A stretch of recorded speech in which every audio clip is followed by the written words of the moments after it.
Welcome to my video autobiography. I'm going to put out a trigger warning. There is SA and domestic violence. And we're going to start with talking about, because I can't explain my life without giving you some background about my biological family. Okay, so my biological family on my mother's side and my father's side actually were in the southeastern United States. And I'm going to be very vague about certain details like years and exact locations. And I'm not going to tell anyone's name so that I can just be completely honest and just reveal so much more to you than I could if I was listing people's names. So when my biological mother was born, my biological grandmother kind of rejected her, like right at birth. And she said, she kept her in the family and everything, but emotionally, she just said she didn't like her. She didn't like her own daughter. And the reason for that is that my biological grandmother was a victim of marital rape. She told her husband no, and he proceeded, and she got pregnant. So my biological mom is a product of marital rape. And also, when my mother was born, my grandmother thought she looked more like her soon-to-be ex-husband than she did her side of the family. So that was just another wedge. And also, my grandmother, she was a nurse. She was working a lot. And my mother was mostly raised by different nannies. I think all of them were black. And she felt closer to her nannies than she did to her own mother. So she did at least have some maternal figures in her life. Now, my biological grandmother, she divorced my biological grandfather after he went into my aunt's bedroom, my biological mom's sister, and proceeded to teach her the birds and the bees when she was just a child, and demonstrating on her certain things about the birds and the bees. And I think also because of the marital rape. And then soon after that, my biological mom plus her brother, the two younger ones, because my grandmother had 4 children, the 2 younger ones, they went into an orphanage. She put them into an orphanage because I guess she didn't have enough money to pay the nannies anymore, and after the divorce, and she was working, long shifts at the hospital as a nurse, and somewhere in there she developed a big time drinking problem, she became an alcoholic, and mostly to beer.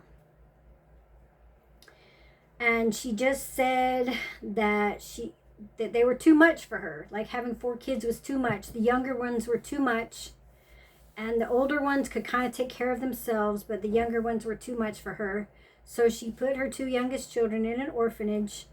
And my mother, when she was in the orphanage, she got bullied a lot because almost everyone in there was older than her. And she was just the youngest and the smallest, and they bullied her. And so she ended up running away from home. Now, I think I have this story a little bit backwards, because before she went into the orphanage, I think, or maybe around the same time, my grandmother started sending my biological mom to her aunt and uncle's house. And her uncle, he proceeded to take advantage of her in the worst way when she was a little kid. And it happened Now I don't want to misquote it because I don't remember the exact years, but I think it happened for years. And when she was just maybe like 7, 8, 9 years old. And so it may have been then, after that happened, that she sent them to the orphanage, because she would send her to the aunt and uncle so that she would get her out of her hair, you know. And I think, you know, my mother suffered a lot from this neglect, and I think she was always seeking her mother's love and approval. And knowing that her mother was a nurse, my biological mother, she developed a lot of different health conditions later in life. I think she was always seeking that kind of like TLC from her biological mother. So anyway, when she ran away from the orphanage, and I'm sure she got caught again, and she just was kind of became like an uncontrollable child. And when she was 15, she was a runaway. See, I'm skipping a lot of years because I don't know my mother's whole story, but you guys just need to know a little bit about the backstory of my life. Okay, so she was a runaway at 15 years old, and she met my biological father, who was 22 years old.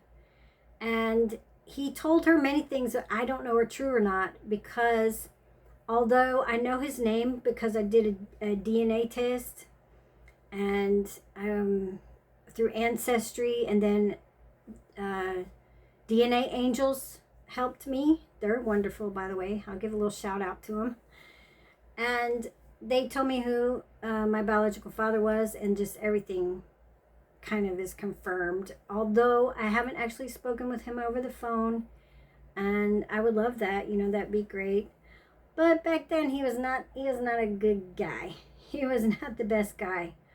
So anyway, he told her that he was in a motorcycle gang. He did have a motorcycle. We don't know if that's true or not, because he didn't say a lot of truth to my biological mother. So I don't know. Maybe it's true. Maybe he was in a motorcycle gang, but that could not be confirmed by my cousin, who said she never heard that before. My cousin on his side of the family. So anyway, he kind of, not kind of, he coerced her. He coerced my 15-year-old mother until she consented. But it was the very first time she ever actually consented. And I am the product of that coercion. And my life has been very hard in many ways. Many, many ways, you're going to find out. It's been very hard. So when she gave birth, she had terrible labor, and she was out in a field. She was 16 years old by the time I was going to be delivered. And she was out in a field and begging for drugs that weren't going to come because she wasn't in a hospital. And there was another girl there with her for a little while that maybe went and got her like a Valium or something. I don't know what they had back then. And yeah, I was born in a field. And as soon as my mother saw me, she said, "You tried to ill me." Unalive, in other words. She said, "You tried to ill me." And she turned around and walked away. And I got accused of schmurder, or trying to schmurder her. But really, it's just labor is that terrible. And she was in labor for a long time. And it was very awful. She was not prepared. She wasn't prepared at all. She was homeless. She was homeless 16-year-old girl, completely unprepared.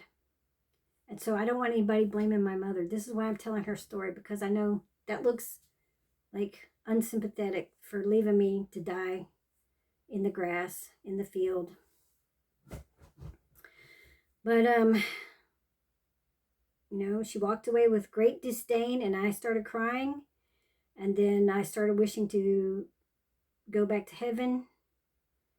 And a dog came and found me the next day. So I was out there probably 24 hours, and a dog found me. And the dog alerted someone. I'm probably his owner. And then I was taken in and taken to the hospital and taken into the Department of Family and Children's Services. And then I was put in foster care. I don't remember my first foster home at all.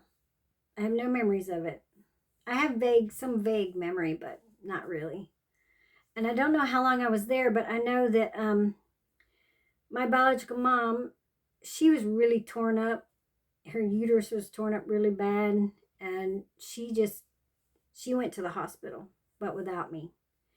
And they put two and two together and figured out the abandoned baby they found, and this woman who just 16-year-old girl who just had given birth.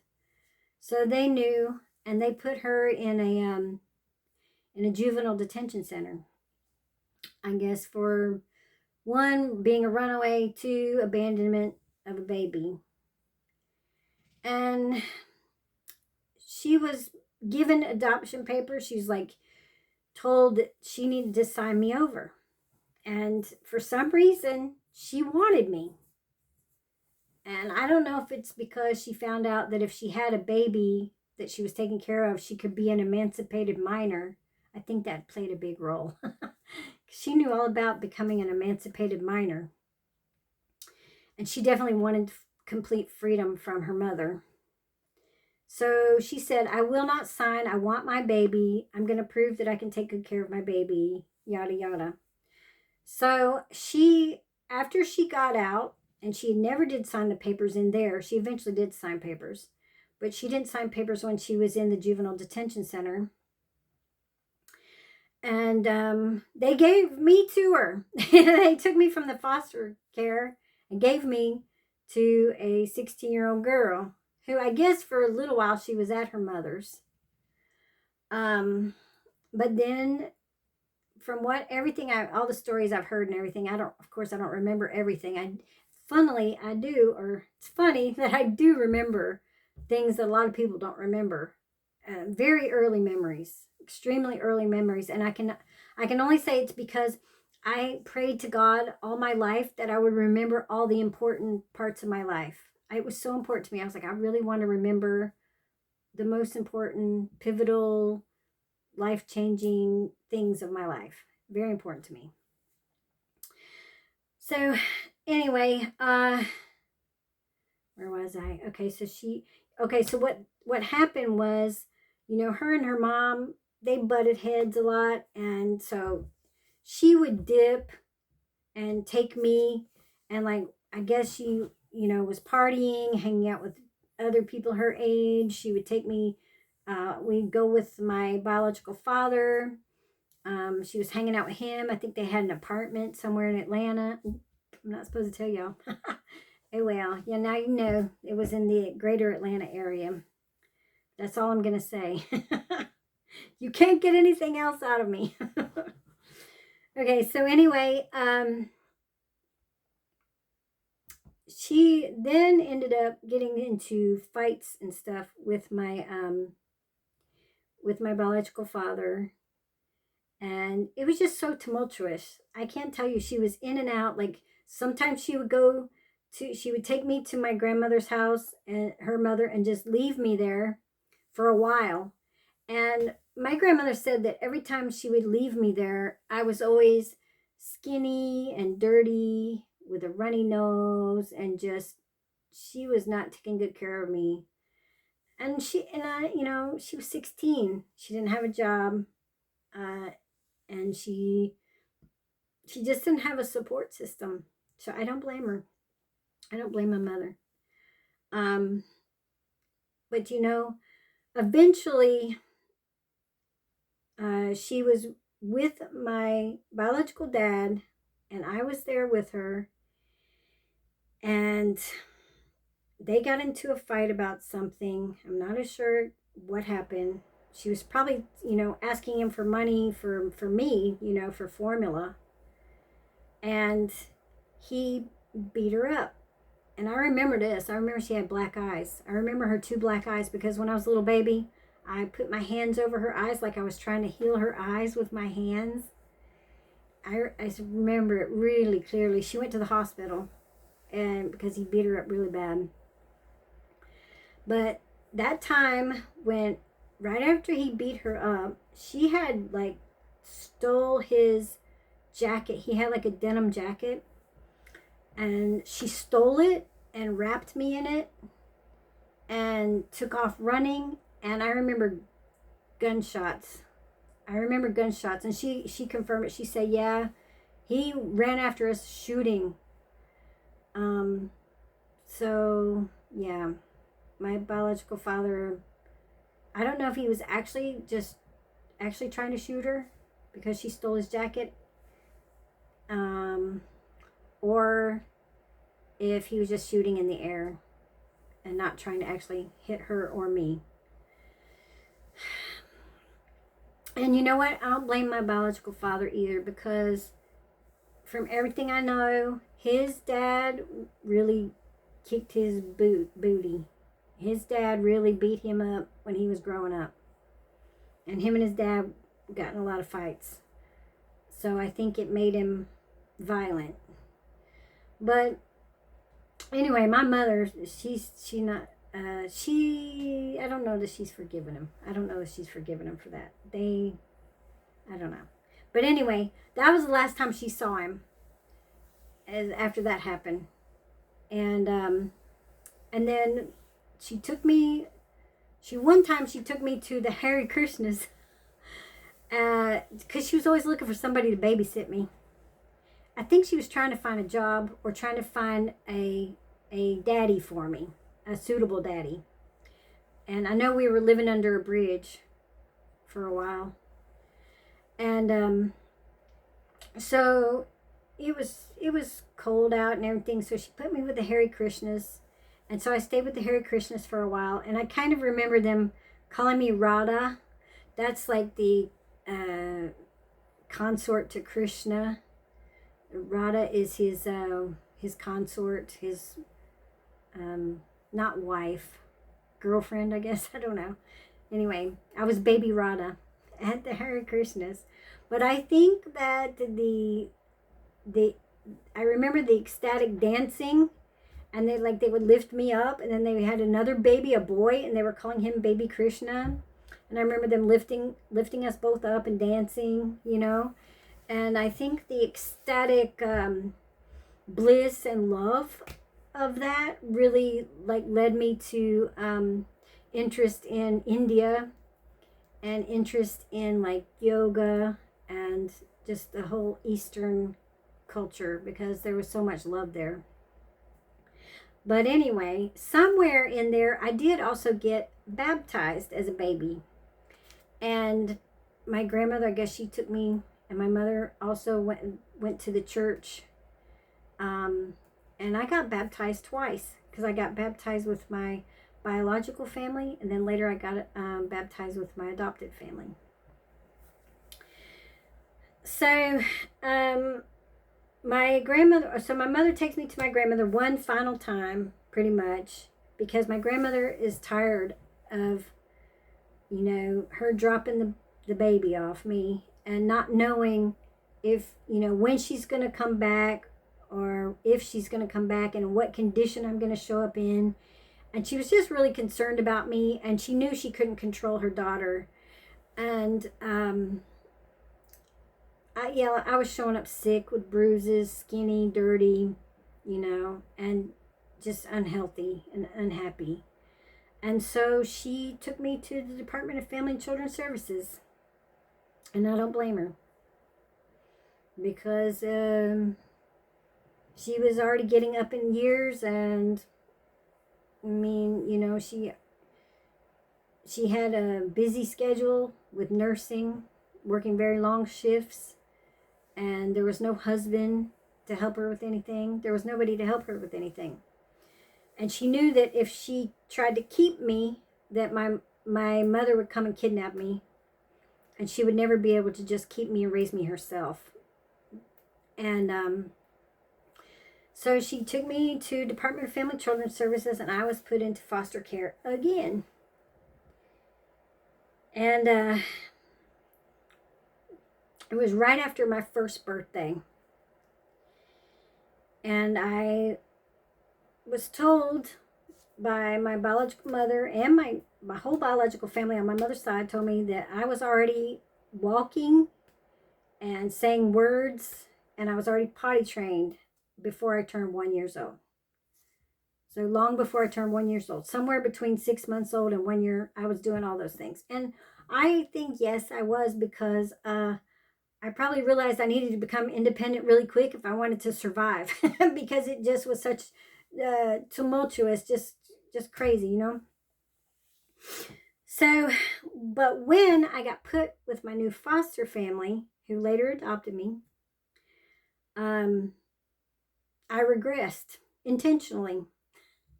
I remember I felt like I wanted them to bond with me. I wanted them to see me as dependent. I wanted them to see me as more of a younger baby than I was, and more helpless.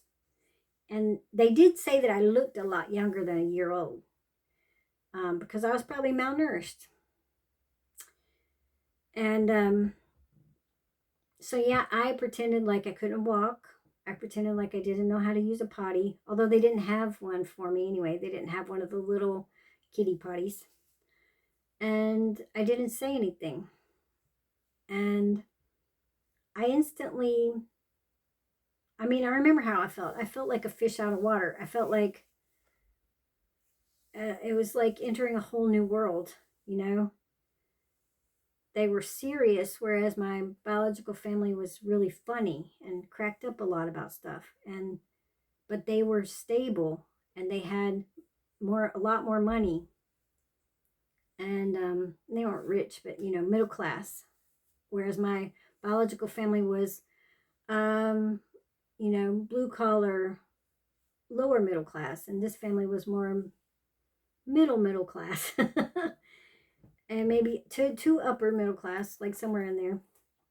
And, you know, there was just, I could just feel how much they really wanted me. But at the same time, because they didn't know that they could adopt me, there wasn't instant bonding or anything, because I was a foster kid. And so it was tough.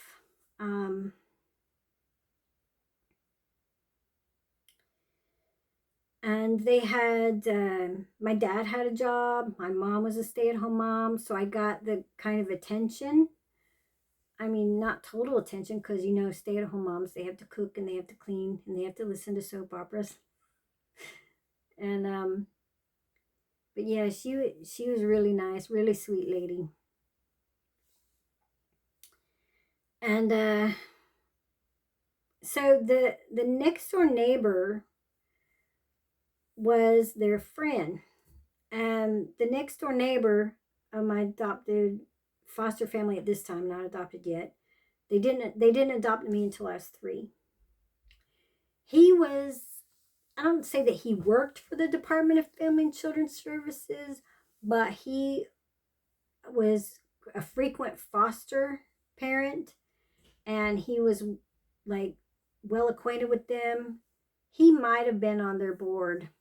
I don't know. Somehow he was deep into the Department of Family and Children's Services, which is a disaster, a travesty, because this next door neighbor and his whole family were Satanists, and he was an abuser. And he didn't wait until I was even 3. He didn't wait till I was even 2. The first time he abused me, the first time he SA'd me, I was 1 year old. Trigger warning again. This is the big trigger warning.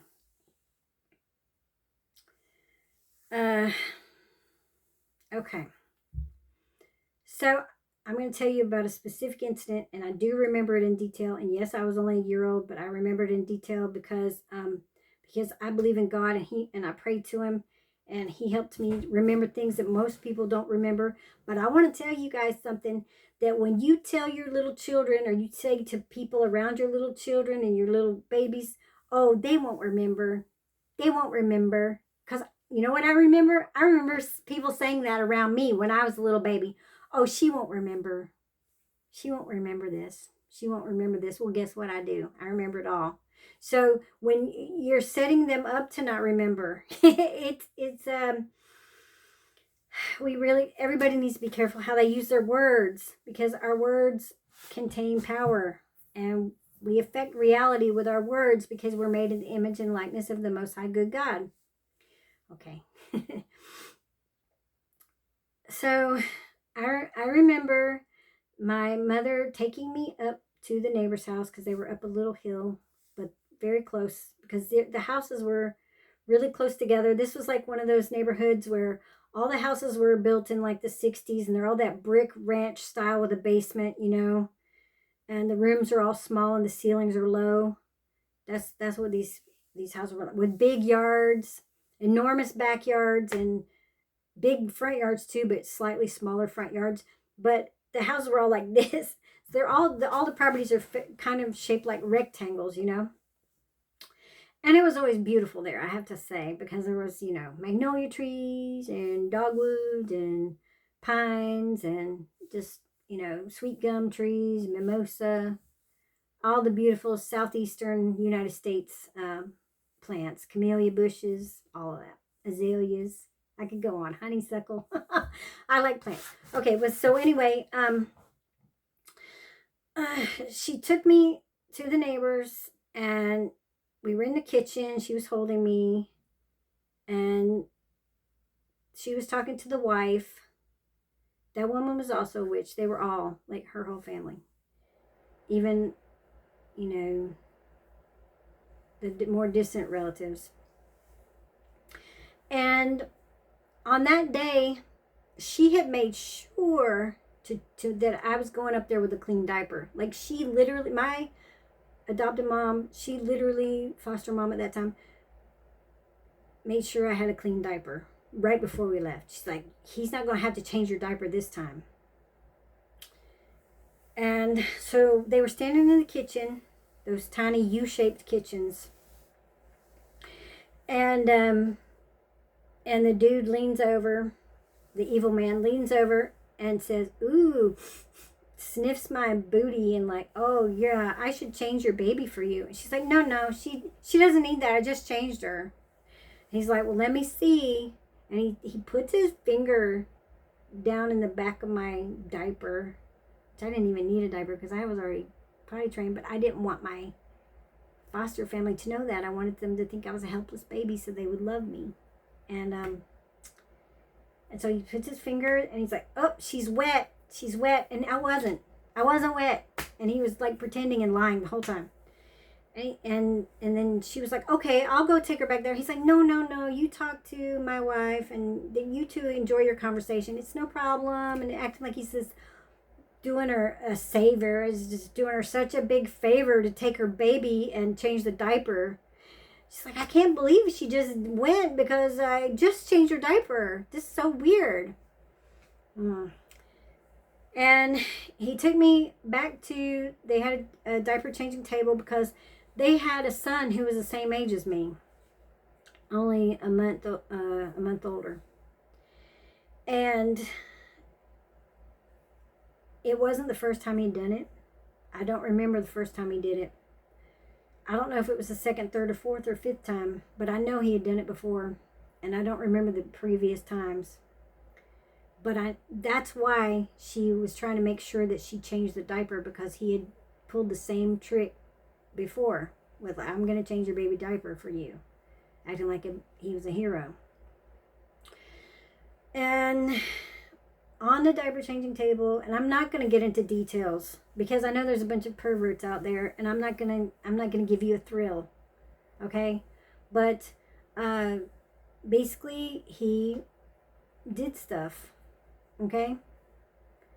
That, very inappropriate stuff. And it hurt. And I remember at this point, I had already been baptized twice. And in my second baptism, and I'll tell you, this is an aside, but it's related. It's related, so just stick with me. Okay, so in my second baptism, I remember the pastor saying, there's only one name by which we can be saved, the name of Jesus. And in that moment, when I was trying to think of somebody to save me, because I knew I needed to be saved, and I remember thinking, what's his name again? I couldn't remember the name, but I remember the moment when the guy said that there was only one name by which we can be saved. And because I was in my mind praying and asking someone to save me, and it hurt so bad.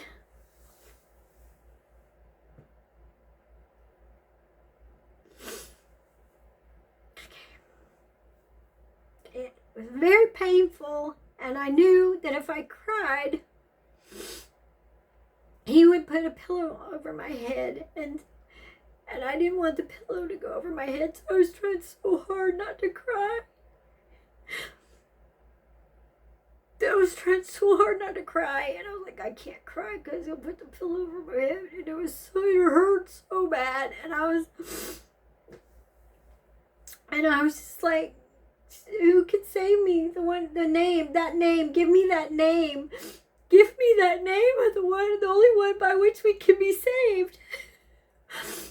And I heard Yeshua. Jesus. I heard both names, Yeshua and Jesus. And even though I wasn't crying, he put the pillow over my face anyway.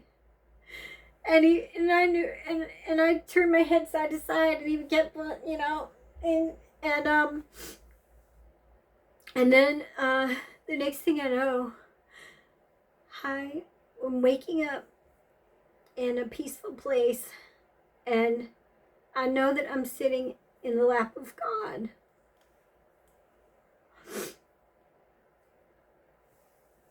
And it was just like I just woke up, and he was holding me, and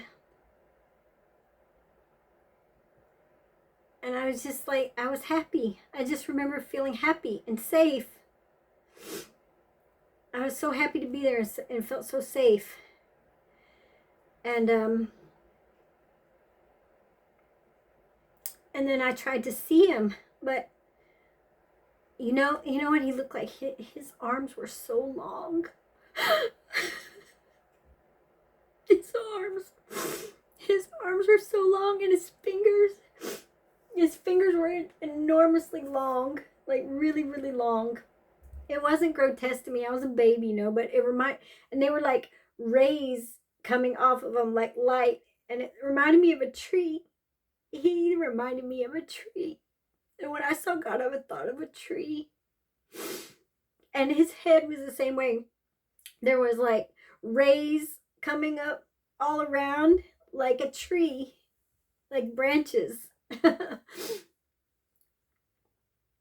And yeah. And then the next thing I know, I didn't want to go back, but the next thing I knew, we were outside the window of the nursery where the evil man was standing and over my body. And I was afraid. And I remember there was an angel, and there may have been two angels, because sometimes I feel the angels on this side, and sometimes I feel he's on this side, and maybe he switched sides like this, or maybe there was two angels, okay, or maybe he was just like all around me. But I remember there was an invisible angel with me, because I was talking with him, and I said, I'm not going back in there. I said, I'm not going back in there. He's like, he was trying to convince me to go back in there. And I didn't want to go back in my body. And I was a baby. And I said, the reason I don't want to go back in there, the most reason, is because he's going to snatch me when he sees me. Because that's what he was after. The reason he would suffocate me with the pillows, because he was after my soul. He was after me. my spirit person, my real being, not the flesh suit, but he was after me, you know? And I mean, I wasn't the only one he was doing that to, unfortunately. But this is what the angel did. The angels made him, okay, this is what the angel did. The angel made him call out to my mother across the house. And he said, "Your baby's dead." He didn't say it like he was upset. He didn't say it like he was angry or crying, or just like he was telling her, like, the car arrived in the driveway, you know, pizza's here. It was like nothing, you know, but the angel made him say it. And because I don't think he was gonna, I think he was trying to figure out what to do, or I don't know. But I remember also that the world looked so dark compared to where I'd just been, even though I don't remember seeing light where I was. I don't remember seeing dark either, because I was just all, you know, the only light I saw was like the rays that were coming off of God.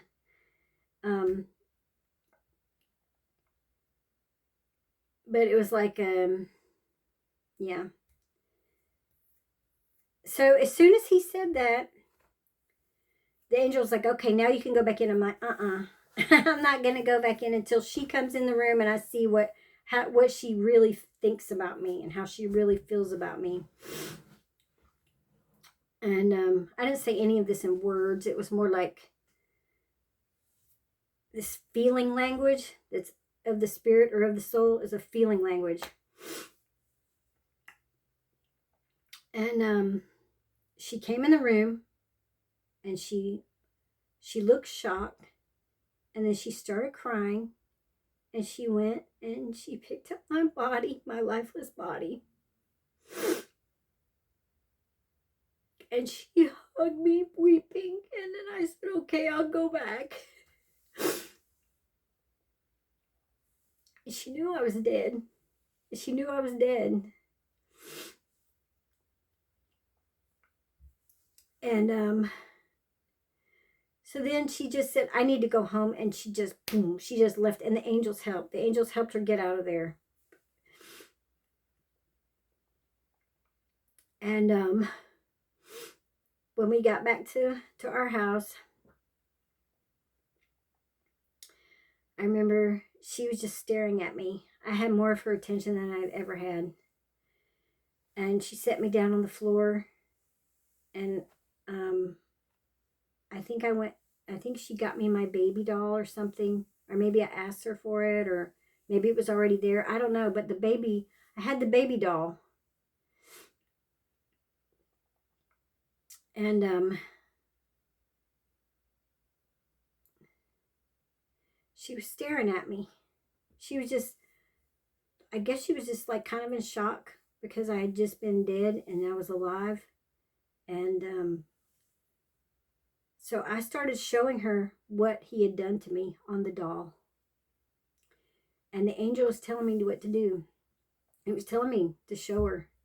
And so I started poking the baby in the baby dolls. I started poking the baby doll in that region of the body. And then I made sounds like the baby was crying, but internally, like just this wah, wah. I hope she understood it was like the baby doll was upset inside, but wouldn't express it outside. And then I didn't have a pillow nearby, so I just put my hands over the baby's face and started crushing down on the baby. And I saw the look on my mother's face, like she was just like horrified. I don't even know if I'm doing the face right, but she was just like, you know, just like, that's what happened. Like, I was showing her what happened. She was horrified. And then the phone rang, and she goes, "Saved by the bell." And that's just something that they used to say back then. And something, evil, because you know that Bel is an evil idol in the Bible. And, you know, anyway, the phone rang. She said, "Saved by the Bell." I don't know who it was on the phone. She seemed relieved to not have to think about what she just witnessed. The whole thing. She didn't want to think about it. But I do remember she probably told my adopted dad. And for a while, they avoided the neighbors for a while. And I think I was protected for a while.